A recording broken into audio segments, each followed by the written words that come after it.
আলু ছিলে নিয়েছি। নতুন আলু সেদ্ধ করার আগে ছিলে নিলেই ভালো, সেদ্ধ করার পর চামড়াটা তুলতে খুব কষ্ট হয়, তো আগেই ছিলে নিয়েছি। কে খুলতে আমি একটু দাঁড়াই, তো সমস্যা কি?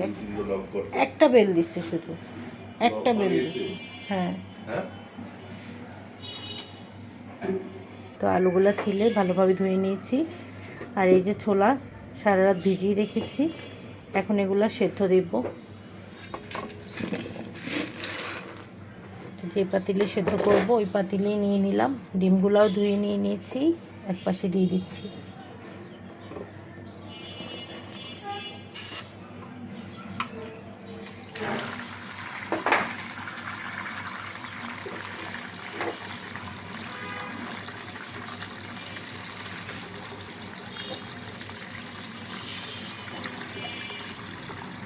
থেকেই কষ্ট করতেছি। এই যে চুলায় দিয়ে দিলাম, চুলায় দিয়ে দিলাম।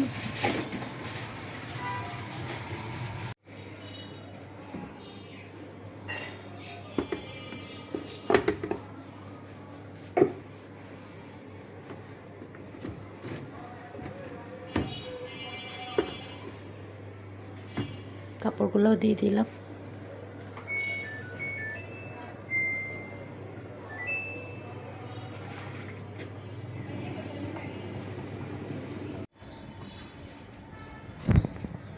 একটা নিচু পুরা নাও, আরেকটা নাও। কি সাইজ বেগুনের! এটার সাইজটা সুন্দর ছিল, কিন্তু এটা ভিতরে নষ্ট হয়ে গেছে।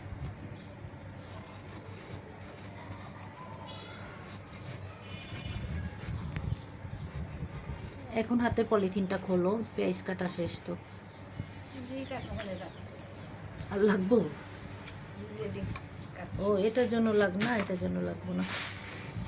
এই যে কালকে ছাদ থেকে মালবেরি একটা রয়ে গেছে, ছাদ থেকে নিয়ে আসছিলাম থানকুনি পাতা। পরে তো আর পেঁয়াজুতে আগেই বানায় ফেলাইছি, পরে গেছিলাম ছাদে ইফতারি বানানোর পরে।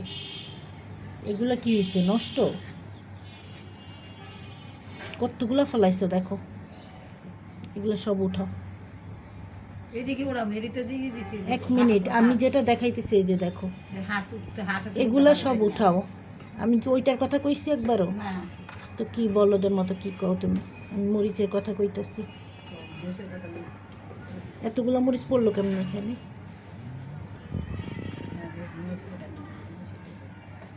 খেয়াল করো নাই?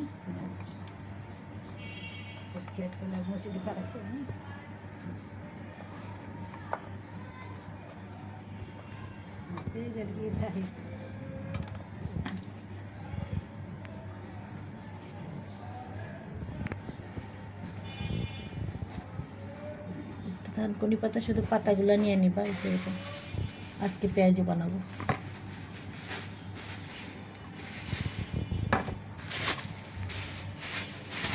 আজকে কুটা বাছা হচ্ছে। এই যে বেগুনি বানানোর জন্য বেগুন কাটা হয়েছে। মাছে আলু দিব। আর এখানে পেঁয়াজ কাটা হয়েছে।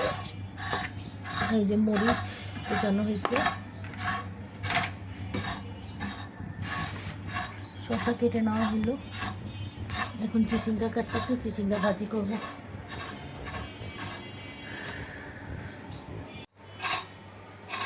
বাতি নাকি দেখো, কয়েকটা উপরে সুন্দর, কিন্তু ভিতরে একদম শক্ত, বিচিও সব।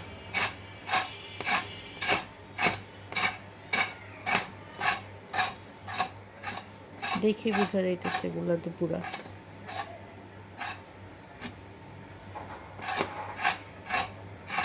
আমি ভাবতেছি চিচিঙ্গা আমরা কেউ পছন্দ করি না, তারপরে চিচিঙ্গা কেন কিনা হয়।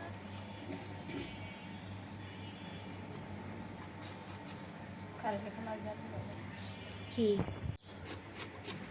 তোমার খালু কথা শোনে না, নিজেও খায় না, সামান্য একটু খাবে। এটার পিছনে যে পেঁয়াজ মরিচ যা যাবে, ডিম দিয়ে ভাজবো, তো যা দেবো সবই অপচয় হবে। ফলাই দেবো। সাদা ভেজিটেবলটা রান্না শুধু একটু লাগে, আর চিংড়ি মাছ দিয়ে ভাজি করলে ভালো লাগে।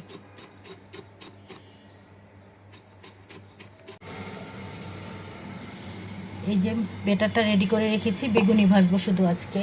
থানকুনি পাতা কালকে ছাদ থেকে এনেছিলাম, যে সেই থানকুনি পাতাগুলো রাখছি, এগুলাকে ধুয়ে টুয়ে পরিষ্কার করছি, ডাট টাট ফেলে শুধু পাতার সাইডটা নিয়েছি। এইটাকে কুচাবো, কুচি কুচি করে পেঁয়াজের সাথে দিব। আর এই যে পেঁয়াজের জন্য ডাল রেডি করেছি, সামান্য হলুদ দিলাম, কাঁচামরিচ দিলাম, পেঁয়াজও দিয়ে দিলাম। এখন থানকুনি পাতাটা কুচি করে এটা দিয়ে দিব।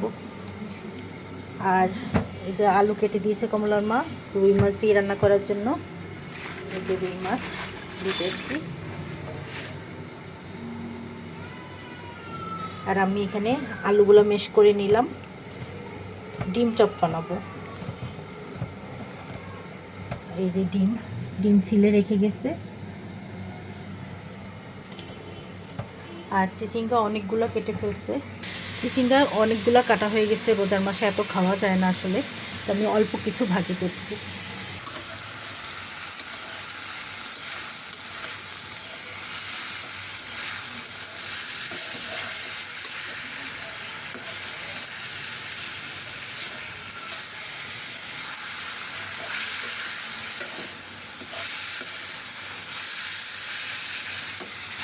আর এখানে ছোলা ভুনা করা হয়ে গেছে, ডাল অল্প পানি দিয়ে সেদ্ধ করে নিচ্ছি, আগে ডাল রান্না করব।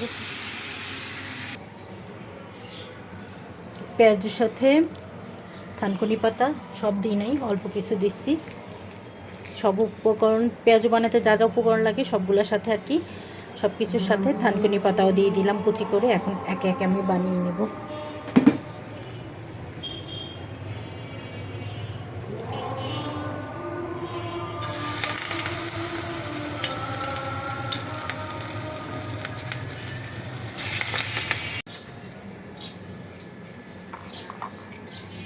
ডিম আলু দিয়ে মিক্সড করে নিয়েছি একত্রে ভর্তাটার মধ্যে, আর ডিমও দিয়ে দিয়েছি।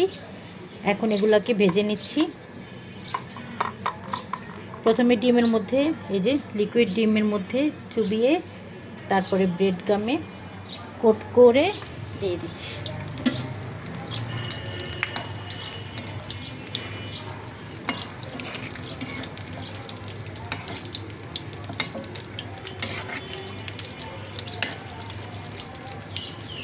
আজকে রান্নাবান্না সব শেষ, সব ভাজা শেষ, এখন শুধু এই ডিম চপটাই বাকি, মানে ডিম আলুর চপটা। এই যে রান্না করেছি হচ্ছে রুই মাছ ভুনা, রুই মাছটা আজকে এভাবেই ভুনা করেছি আমার আম্মার স্টাইলে। আর এইখানে ডিম দিয়ে চিচিঙ্গা ভাজি করেছি, ডাল রান্না করেছি, পাতলা ডাল তো আমার বাসায় লাগেই, ছোলা ভুনা করেছি, বেগুনি আর থানকুনি পাতার চপ ভেজেছি, মানে পেঁয়াজু, থানকুনি পাতার পেঁয়াজু আর বেগুনি ভেজেছি, আমি ট্রেতে নিয়ে দেখাচ্ছি। তার আগে এই ডিম আলুর চপটা ভেজে উঠাই, এগুলো বেশি ভাজা হয়ে গেলে আবার পুড়ে যাবে।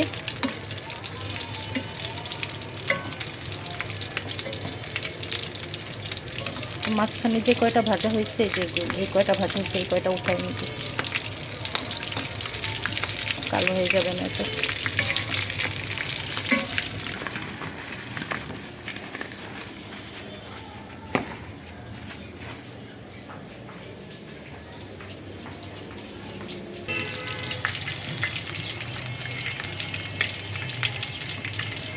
বুঝলাম না ভেঙে গেল কেন, ডিম দেওয়াতে মনে হয় ভেঙে যাচ্ছে। শুধু আলু দিলে তো ভাঙার কথা না, কারণ আমি শুধু আলু দিয়ে এভাবে কোটিং করে ভাজছি, ভাজে নাই, কিন্তু ভিতরে যে ডিম দেওয়া আছে ডিম ফুটতেছে। আচ্ছা, পরে এগুলো ডাবল কোটিং দিব, মানে ব্রেড গামে ডাবল কোটিং দিব, তাইলে আর ভাঙবে না। বুঝতে পারছি, যেহেতু এইটা সুন্দর হয়েছে কারণ এখানে ডাবল কোটিং দেওয়া, এটাও সুন্দর হয়েছে, এটা তো ডাবল কোটিং দেওয়া, তার মানে পরেগুলো ডাবল কোটিং দেওয়া লাগবে। এই যে এগুলোকে ডাবল কোটিং করে নিচ্ছি, এগুলোকে প্রথমে একবার ব্রেড গামের লেয়ার দিয়ে ডিমে চুবিয়ে, তারপরে আবার ডিমের লেয়ার দেওয়ার পরে আবার ব্রেড গামের লেয়ার দিয়ে দিচ্ছি, যার কারণে ডাবল কোটিং হয়ে গিয়েছে। আচ্ছা, এই কয়টা আগে ভেজে নিই।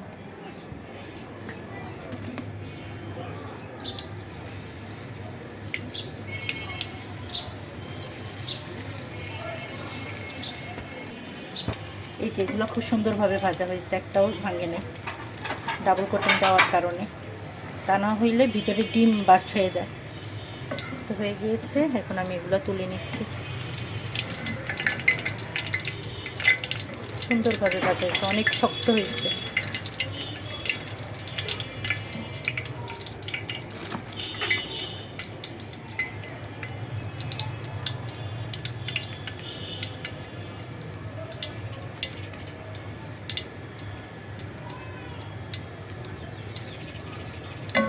একটু বাদামি করে ভাজলে ব্রেড ক্রাম্বটা কালার সুন্দর আসে, খেতেও ভালো লাগে, ক্রিস্পি হয় আর কি।